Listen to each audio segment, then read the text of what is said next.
Many are familiar with you through your work on Broadway or through your acting career on Showtime's Billions. So why have you chosen now to focus on your music career? My music career is my foundation. My music has always been my foundation. I actually started as a musician. It was my first artistic expression. I started training as a musician when I was a young child, all the way until I graduated from high school. I was training classically as a pianist. I don't play classical piano anymore, but that is my foundation. So it's interesting, and it's fun because people now think that I've transitioned to music, where actually no, music was always there. It's actually just people are learning about it. And let's see, back in 2012 or 2013, I think actually is what it was. I actually was in an indie rock band called Condola and the Stoop Kids. And we recorded our first album together. And after that, there was a lot of things that I had to learn. That was really fun, by the way. But there was a lot of things that I needed to learn. And I realized at the time that I was going to have to focus on one, um, one area of my career, not forever, but for the time being, because as an actor, my career was just beginning. And as a singer, my career was also just kind of beginning. So I felt like I needed to focus on one to have to really build that journey and that platform so that I could actually, when the timing was right, you know, reveal the other. And my acting career was farther along. And so I made the decision to actually go that route. And as soon as I did, Billions came along, all these other projects that I've been a part of these past couple of years came along. So I just needed to make the space for it. Um, and then about 2 years ago, my sister was like, all right, well, you know, it's time for the music to come back. so, so I did. I went back in the studio and here we are. Got it. Well, that's a nice little journey. Yeah. But where did this inspiration to create a visual EP stem from?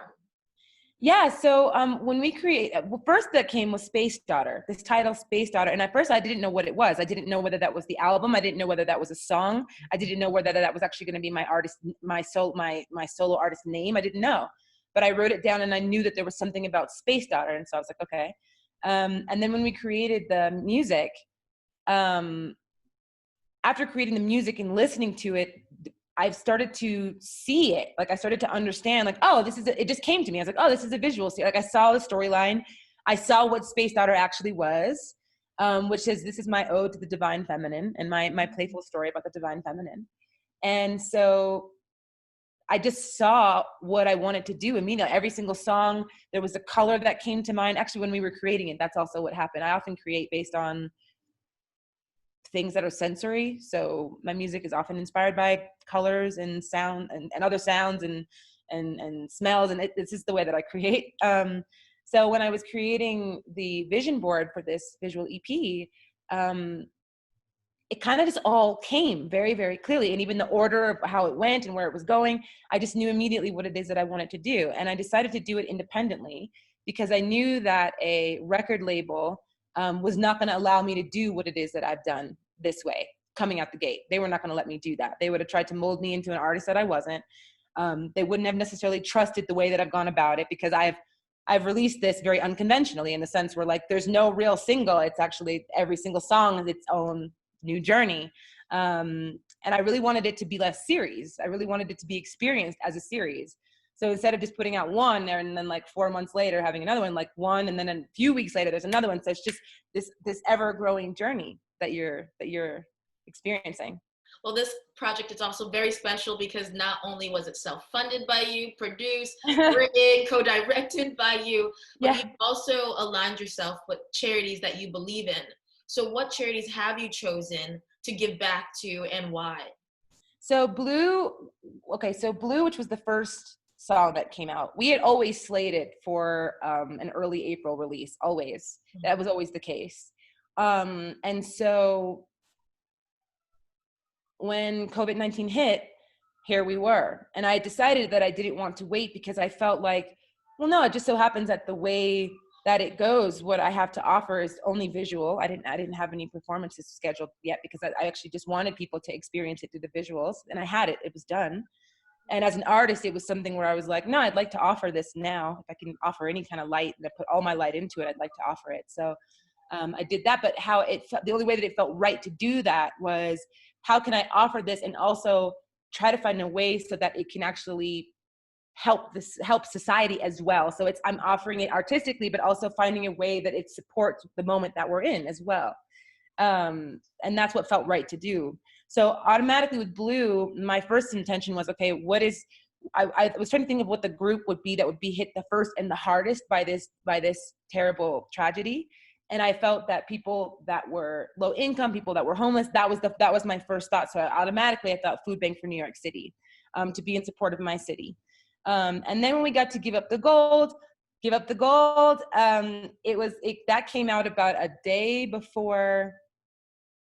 a few days before we went into May. And so automatically I was like, oh, we have another song. I can just do this again. I can just find another organization that's also helping and see if we can offer it to them in such a way. So I, because it was going into May, I was like, oh, I'd like to find an organization that's helping mothers right now, because we're going into the month of Mother's Day.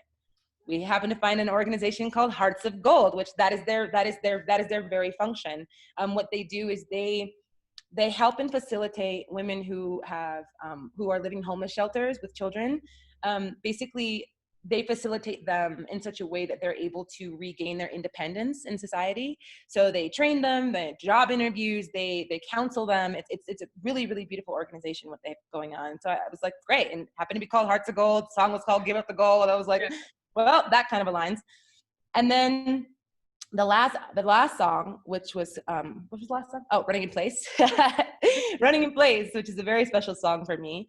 I felt that Running in Place as a musician, I think really shows, of all the tracks on the EP, there's a few more that are coming out, but on all the tracks, for whatever reason, I feel that Running in Place is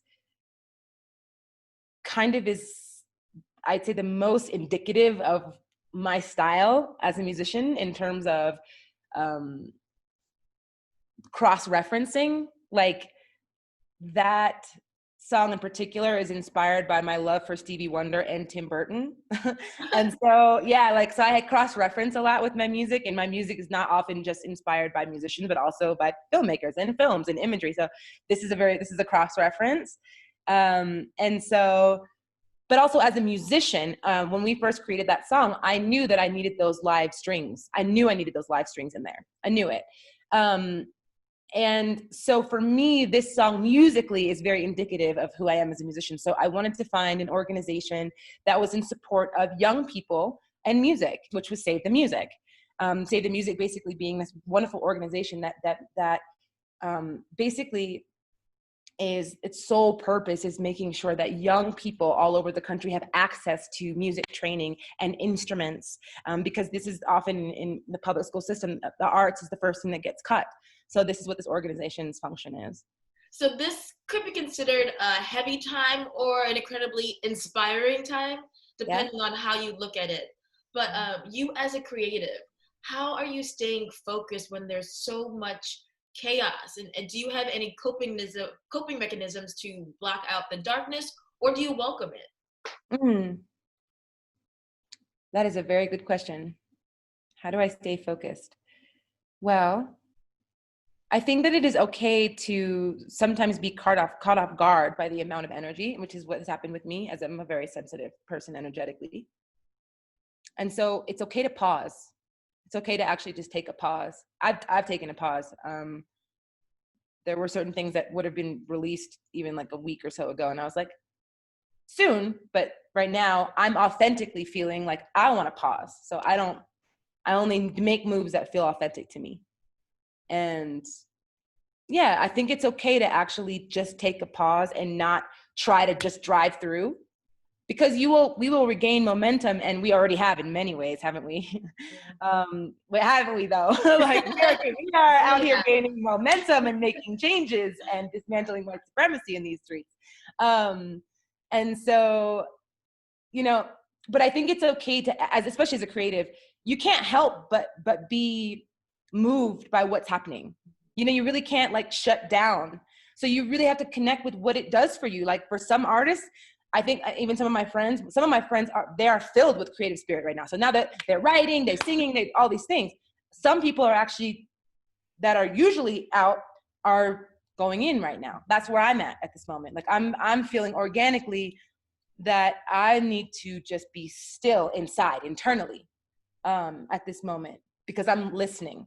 You know what I mean? So I think it depends on what's coming organically for you, because there will be another time where I will come forward and I will speak, but I think it's okay to have that back and forth of action. When I say action, I mean like personal, like artistic action is what I mean. And actually taking the time to pause and reflect and educate and learn and listen. You know, so I think however you are affected by it, it's okay. And I think it's really, really wise at this time, because it's such an energetic moment to really listen to what your body and what your spirit needs. Having a big platform, do you feel that it enhances the pressure to speak out? Is it the duty of a celebrity to speak out on current issues? Because a lot, as of now, people are really calling out their favorite celebrities, saying, "Where are you? We expected more." And I can understand both sides. So how do you feel having a platform? So for me, like I said, I say whatever is authentic. So I've spoken out many times in these past couple weeks because authentically I had something to say, right? But I think that it is important to also not just take space because people are expecting you to take space, right? And there are leaders of this movement, and I think that it, as an artist, there also is. I actually posted about this a couple of days ago. Like I said, I post things as they come, and if there's something that I organically have to say that I really want to share, then I post it. But I never post just out of like, oh, I should say something today. That's not authentic, and it's not helpful, because at the end of the day, there are leaders of this movement that we are in.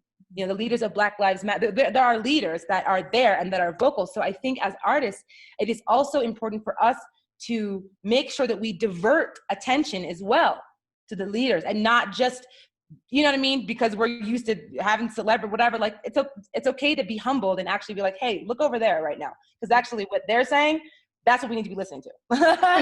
Get back with me in a week, but for now, Right. go check out that page real quick, you know?